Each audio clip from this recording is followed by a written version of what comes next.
The text from my brother came at 6:47 a.m. Mom's dying. Come now. St. Catherine's Hospital.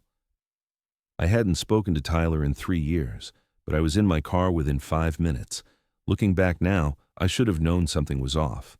Tyler never texted. He called, always, usually to lecture me about abandoning the family business or remind me what a disappointment I was to Dad before he died. But that morning my hands were shaking too hard to think straight. Mom, dying. Those 2 words erased everything else. The 3-hour drive from my apartment in Riverside to St. Catherine's felt like 30. I kept replaying every conversation I'd had with Mom over the past year, every time I'd been too busy to visit, every phone call I'd cut short because I had papers to grade. I'm a high school history teacher. Not exactly the career path my real estate mogul family had in mind, but it was mine, and I'd chosen it over joining Tyler in the family property management empire Mom built after Dad passed. Now, she was dying, and I hadn't seen her in 8 months. I made it to the hospital at 9:52 a.m., didn't even remember the drive. What would you do if you got a text like that? Drop everything and go, or call first to verify? Comment below, because what I walked into changed everything. The fluorescent lights in St. Catherine's lobby made everything look sterile and wrong. I ran to the front desk, probably looking like a lunatic in yesterday's t-shirt and sweatpants. "Beverly Morrison," I gasped. "My mom. I got a call, she's dying. Where is she?" The receptionist, older woman, kind eyes, typed slowly. Too slowly. "Room 412, 4th floor. But honey," she looked at me with this confused expression. "She's listed as stable, not critical." I didn't wait to hear more, just bolted to the elevator. My brain was doing this thing where it couldn't process what she'd said. Stable? Tyler's text said dying. Maybe it happened fast. Maybe in the last 3 hours I couldn't finish the thought. The elevator took forever. When the doors opened on the 4th floor, I practically fell out, scanning room numbers. 408, 410, 412. I burst through the door, and there was my mom, sitting up in bed, eating lime Jello, watching The Price is Right. She looked startled when she saw me. "Ethan, what on earth are you doing here?" I stood there like an idiot, my whole body still flooded with adrenaline and panic. She looked fine, completely fine, maybe a little tired, but she was wearing her reading glasses, had her iPad next to her, half-finished crossword puzzle on the tray table. "Tyler texted me," I managed. "He said you were dying, that you asked for me." Mom's face went pale, not sick, pale, shocked pale. "Ethan, I didn't call anyone. I haven't even talked to Tyler since yesterday morning." She set down her Jello cup. "What exactly did he say?" I showed her the text. Her hands started trembling as she read it. "Why are you even here?" I asked, my relief starting to curdle into something else, something that felt like dread. "In the hospital, I mean." "Routine tests," she said, but her voice was uncertain now. "My doctor, well, Tyler's friend actually, Dr. Carver, said I've been having memory issues, forgetting appointments, acting confused. Tyler insisted I come in for evaluation." I looked at her, really looked at her. Sharp blue eyes behind her glasses, steady hands. She just told me the date without hesitating, recognized me immediately, was doing a crossword puzzle for God's sake. "Mom, you seem completely fine to me." "I feel fine," she frowned. "But Tyler keeps saying I'm getting worse, that I'm not safe living alone anymore, that I did things I don't remember doing." She touched her temple. "Maybe I am forgetting more than I realize. It's scary, Ethan. Getting old is scary." That's when I noticed the hallway through her room's window. There was a private office about 30 feet down with glass walls. And inside that office sat Tyler, my older brother, wearing an expensive suit I'm sure cost more than my monthly rent, across from a woman in business attire. They were at a desk covered in papers. Tyler was signing something. "How long has Tyler been here?" I asked, not taking my eyes off him. "He came yesterday, said he was handling everything, making sure I got proper care." Mom followed my gaze. "He's been so attentive lately. I know you two don't get along, but he's really stepped up after you moved away." The guilt trip was automatic for her. I barely registered it. I walked closer to the window, squinting to see the documents on the desk. The woman was pointing to different pages, Tyler nodding, signing line after line. Professional, efficient. Then I saw the letterhead. Petition for emergency conservatorship, Beverly Morrison. My blood went cold. Tyler was having our mother declared legally incompetent. I watched as the woman, whoever she was, handed him another page. He signed it with this little satisfied smile. Then he glanced up and saw me standing there in the hallway. The smile disappeared. His face went from confident to furious in half a second. He knew that I knew. I turned back to Mom. She was watching me with this worried expression, no idea what was happening 30 feet away. Mom, I said carefully, don't sign anything. Don't agree to anything. Not until I come back. Ethan, you're scaring me. Good.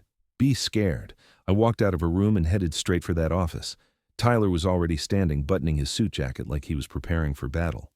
Would you trust your sibling in a situation like this? Or would alarm bells be ringing? Let me know what you think, because I was about to find out just how far Tyler had gone. I didn't knock, just shoved the door open hard enough that it banged against the wall. Tyler jumped, tried to play it casual half a second later, but I'd already seen the panic in his eyes. Ethan! You made it. Wasn't sure you'd come.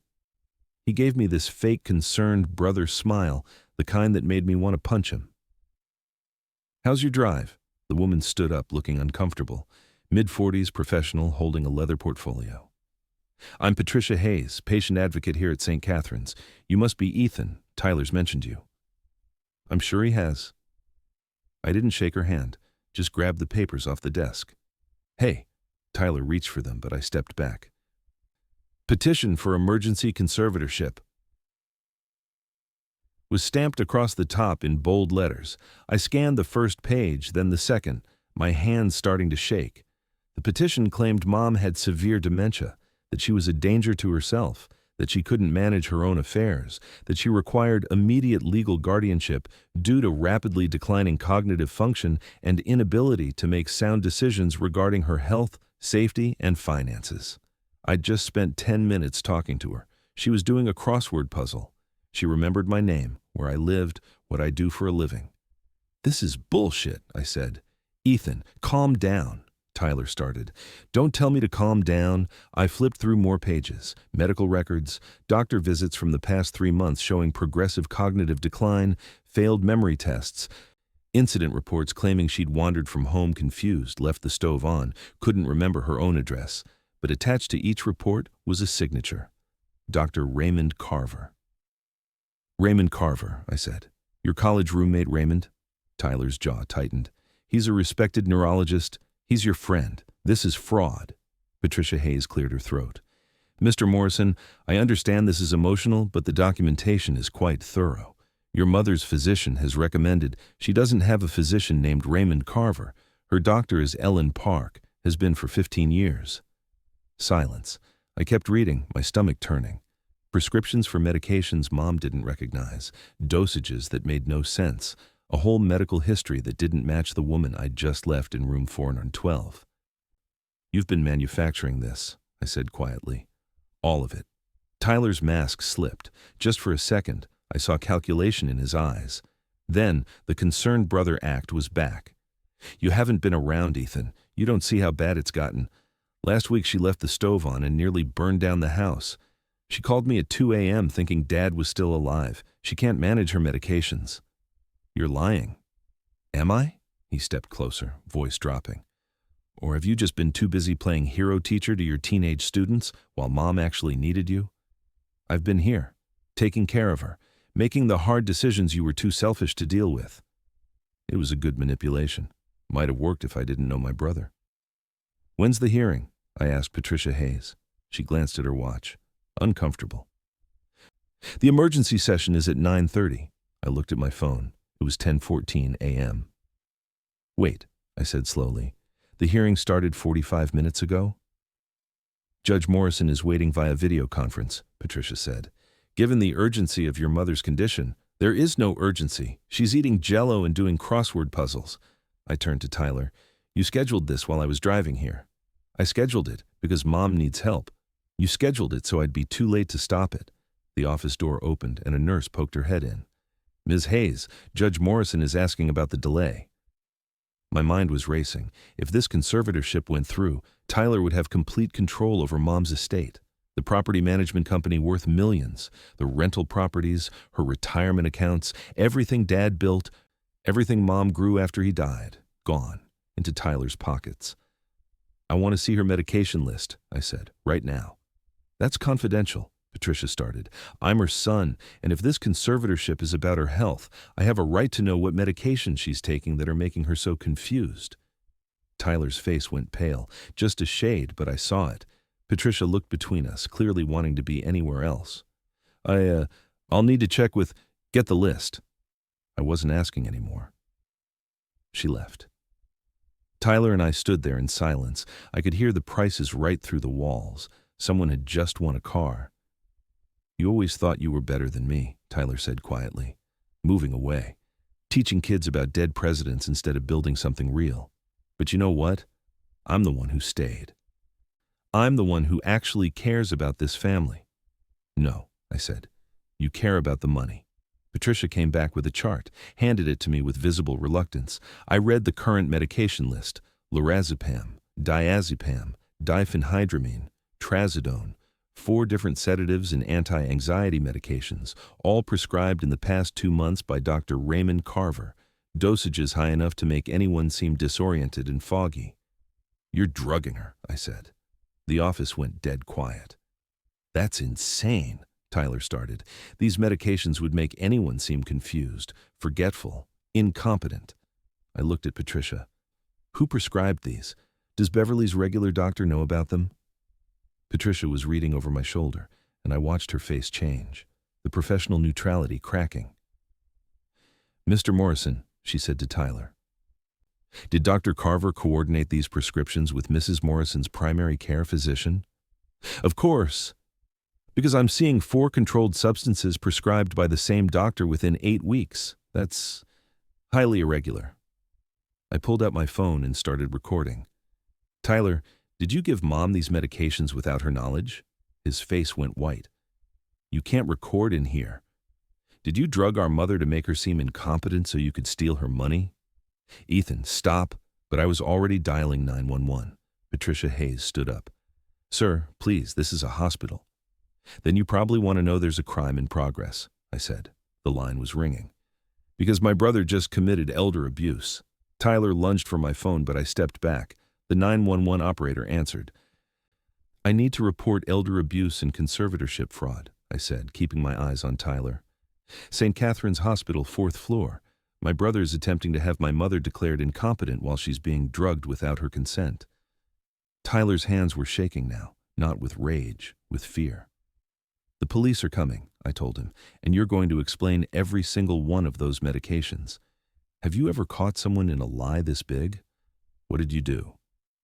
Drop a comment, because this was only the beginning of what Tyler had been hiding. Hospital security arrived before the police, 2 guys in their 20s who looked like they'd rather be anywhere else. Tyler immediately switched tactics, pointed at me like I was the threat.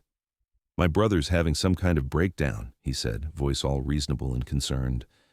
He's been estranged from the family for years. He's not thinking clearly. I'm thinking perfectly clearly, which is more than you can say for Mom on all those sedatives you've been giving her. One security guard, name tag said Marcus, held up his hands. Everyone needs to calm down. Sir, can you please put away your phone? Not until the police get here. Sir, I have rights. I'm recording potential evidence of a crime. Patricia Hayes was on her own phone now, speaking in urgent whispers, probably calling hospital administration. Good. They should know what was happening under their roof. Tyler turned to Marcus. My mother has dementia. She's not competent. My brother can't accept that she's sick, so he's creating this dramatic conspiracy theory. Then let's ask her, I said.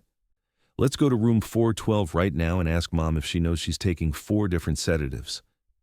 Tyler's lawyer, I hadn't even noticed he'd arrived, stepped forward. Older guy, expensive suit carrying a briefcase. My client doesn't have to submit to harassment. We have a legal hearing scheduled in proper medical documentation. Your documentation is fraudulent, and I can prove it. How? Tyler challenged. Easy. We get Mom evaluated by a real neurologist. Right now, not your college buddy, an independent doctor who doesn't owe you any favors. Tyler's lawyer started to object, but the door opened again. This time, it was a woman in a white coat. Late 50s, sharp eyes, no-nonsense expression. Her badge said, Dr. Louise Chen, hospital administrator. Someone want to explain why I have security reports about a conservatorship fraud accusation on my floor? She looked at each of us in turn. And why my patient advocate is involved in a potentially illegal guardianship proceeding? Patricia Hayes went even paler. I seized the moment. Dr. Chen, my mother Beverly Morrison is in room 412. She's here for cognitive evaluation, but she's currently on 4 high-dose sedatives that were prescribed by one doctor, a friend of my brother's, in the past 2 months. I believe she's being drugged to create false evidence of incompetence so my brother can take control of her estate through conservatorship fraud. Dr. Chen took the medication chart from my hand, read it. Her expression darkened. These dosages are extremely high, especially the lorazepam and diazepam together. Who prescribed these? Dr. Raymond Carver, Patricia said quietly. Is he on staff here? No. Outside neurologist. Dr. Chen looked at Tyler. And you're the son requesting conservatorship? Tyler's lawyer stepped in. My client has been his mother's caretaker for the past year while she's experienced progressive cognitive decline. A decline that coincidentally started right when these sedatives were prescribed? I interrupted.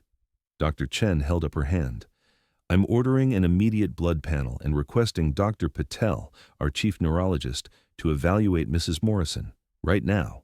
She looked at Patricia. The conservatorship hearing is suspended until we have independent medical assessment. The judge is waiting, Patricia protested weakly. Then tell Judge Morrison there's a medical hold on this proceeding. Tyler's lawyer tried again. Dr. Chen, with respect, we have proper documentation and a scheduled legal hearing. The hospital doesn't have authority. I have authority over my patient's medical care, and if Mrs. Morrison has been given medications without proper oversight, that's a serious concern. Dr. Chen was already walking toward Mom's room. Follow me, all of you. We filed down the hallway. Tyler hung back, whispering urgently with his lawyer. I stayed close to Dr. Chen. Thank you, I said quietly. She glanced at me. Don't thank me yet. If your mother actually has dementia, none of this matters. She doesn't. I just talked to her. She's completely clear. We'll see. We entered Mom's room. She was still watching TV, now looking annoyed at all the commotion. What's going on? She asked, then saw Tyler. Tyler? Why does Ethan look like he's about to explode? Mom, I need to ask you some questions, I said, pulling out my phone again to record. What's your full name? Beverly Ann Morrison. Ethan, what's today's date? October 27th, 2025. It's Monday. What's your address? She rattled it off perfectly. Then her birthday, then my birthday and Tyler's, then her wedding anniversary with Dad. Then she solved a math problem I gave her. Dr. Chen was watching, arms crossed, expression unreadable. Mrs. Morrison, she said, do you know what medications you're currently taking? Mom frowned. My blood pressure pill. Lisinopril, I think, and vitamin D because I'm always low. What about lorazepam, diazepam, diphenhydramine? I've never heard of those. They're sedatives, anxiety medications. You've been prescribed them for the past 2 months. Mom looked genuinely confused. No, I haven't. Tyler said the pills Dr. Carver gave me were vitamins, for my memory. The room went silent. Vitamins? Dr. Chen repeated. Mom looked at Tyler. You said they were vitamins. Tyler opened his mouth, closed it. His lawyer touched his arm, but Tyler shook him off. Mom, you were confused. You kept forgetting things. Dr. Carver said, I wasn't confused until I started taking those pills, Mom said slowly. I felt foggy, like I was walking through water. But you said it was just my age. Dr. Chen called for a nurse. I want a full blood panel immediately, tox screen, and get Dr. Patel up here. Tyler's lawyer tried one more time. We have a court hearing. No, Dr. Chen said flatly.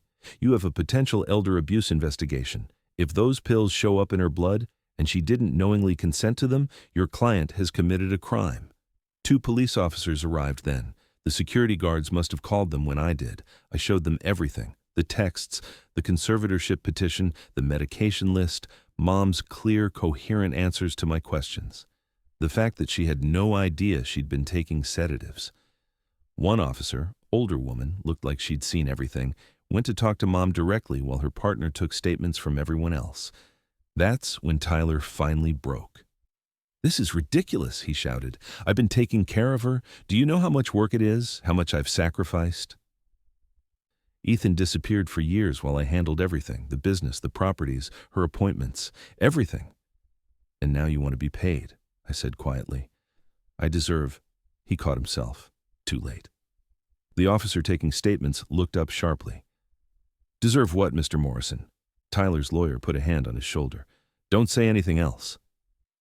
But Dr. Patel had arrived, and he was already examining Mom, asking her questions, checking her reflexes and cognitive responses. After 10 minutes, he stepped out into the hallway where we were all clustered.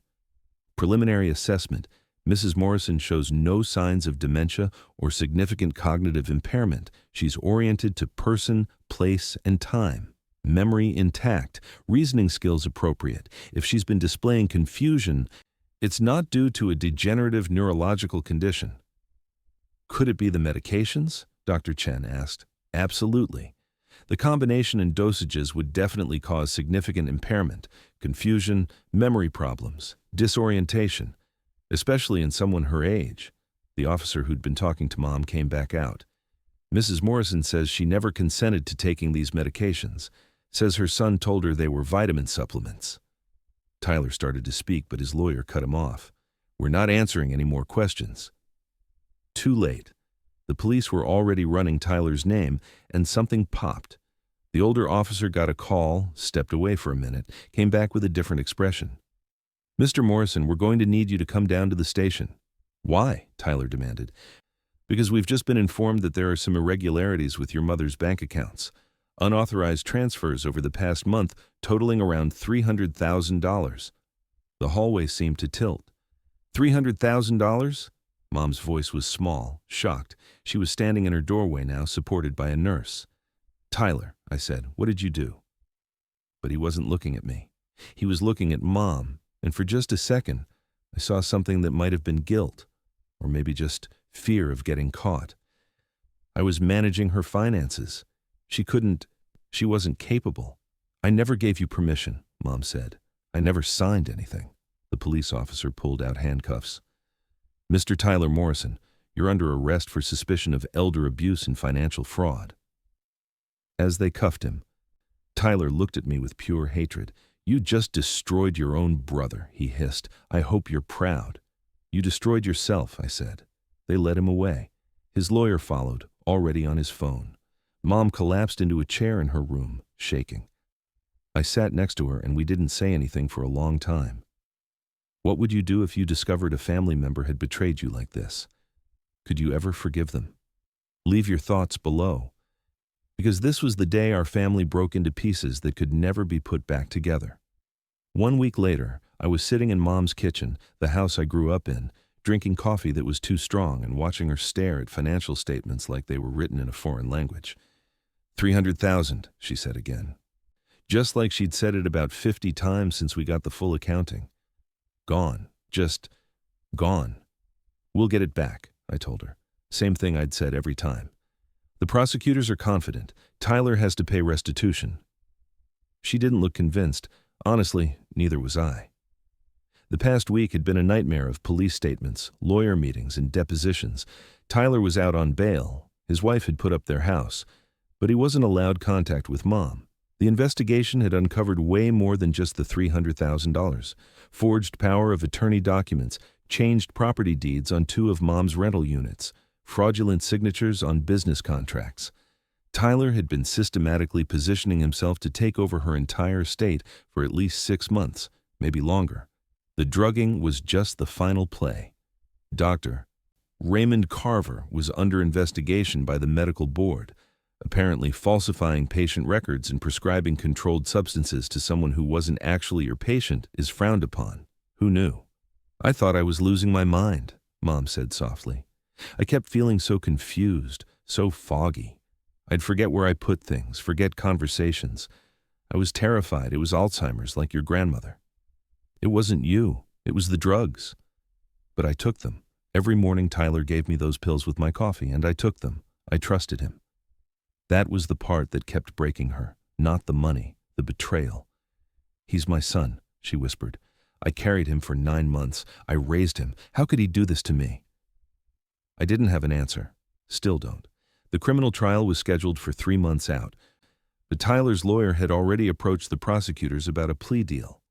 The evidence was overwhelming. Bank transfers, security footage of Tyler at Mom's house going through her files, the drugging captured on hospital cameras when he put pills in her coffee during a visit 3 weeks before the conservatorship attempt.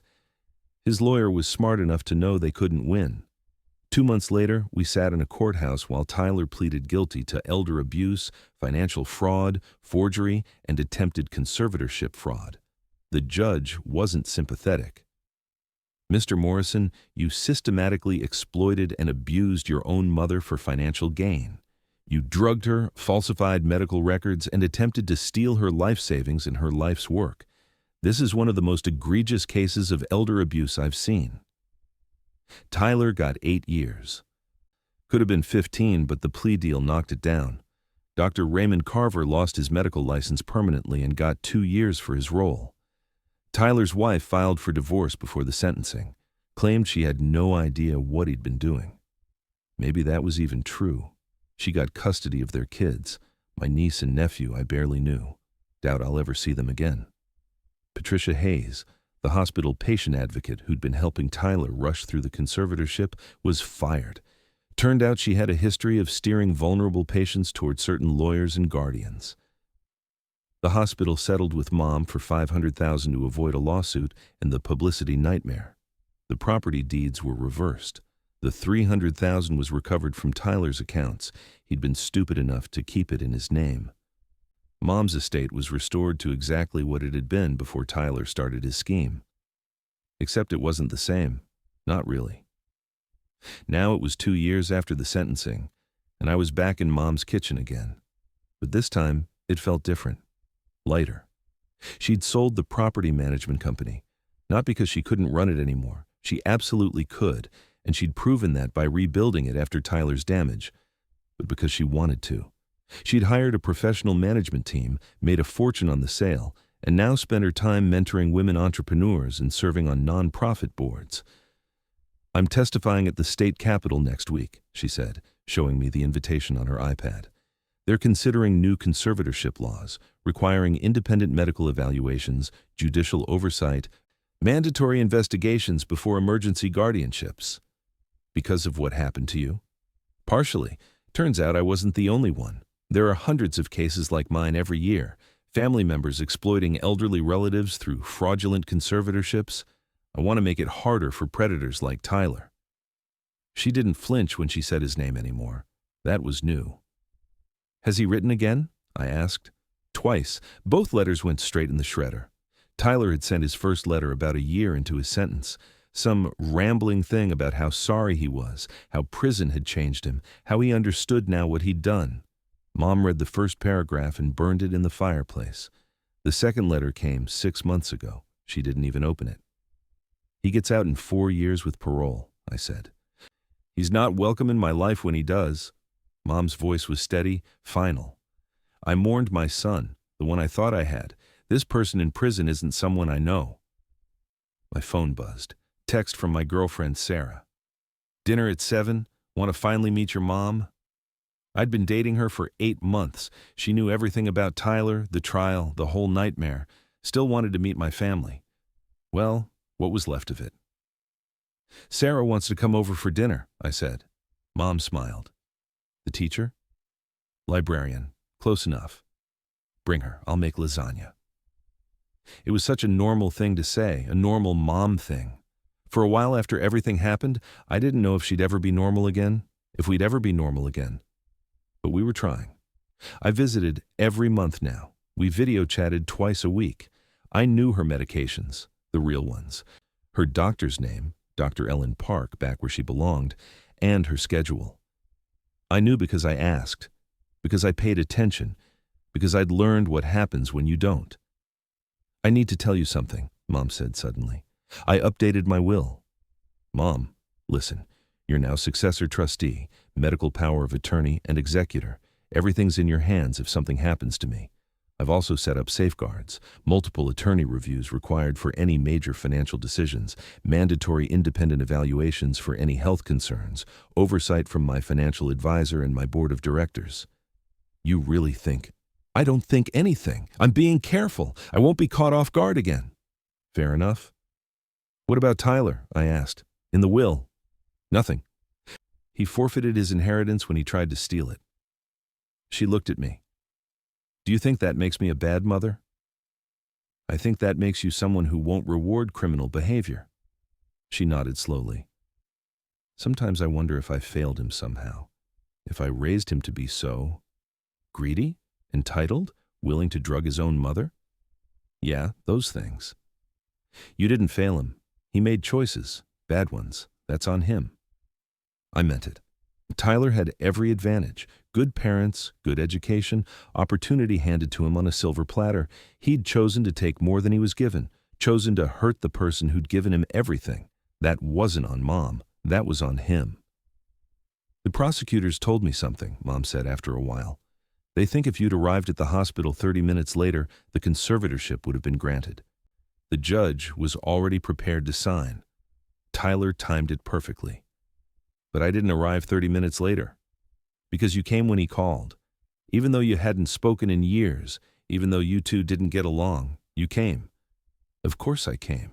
You're my mom. She started crying then. Not sad crying, the other kind. I'm sorry I wasn't around more, I said, before all this. I'm sorry I let the distance get so big. You're here now. That's what matters. We sat there in that kitchen where I'd eaten 1,000 meals growing up, and it felt like something had shifted. Not fixed. Some things can't be fixed, but shifted toward something better. My phone rang. Mom's lawyer. Mrs. Morrison? It's James. I have news about the legislative hearing. The conservatorship reform bill passed committee.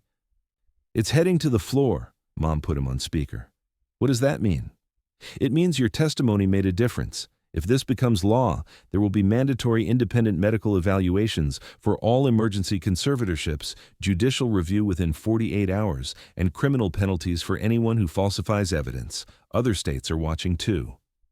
So other families won't go through what we did. Some won't. The system will be better because of you. After she hung up, Mom looked at me. Maybe something good came from this after all. Maybe. 4 years from now, Tyler would be released. He'd be in his mid-50s, with a felony record, no medical license for his accomplice, no wife, no relationship with his kids, no relationship with his mother, and no inheritance.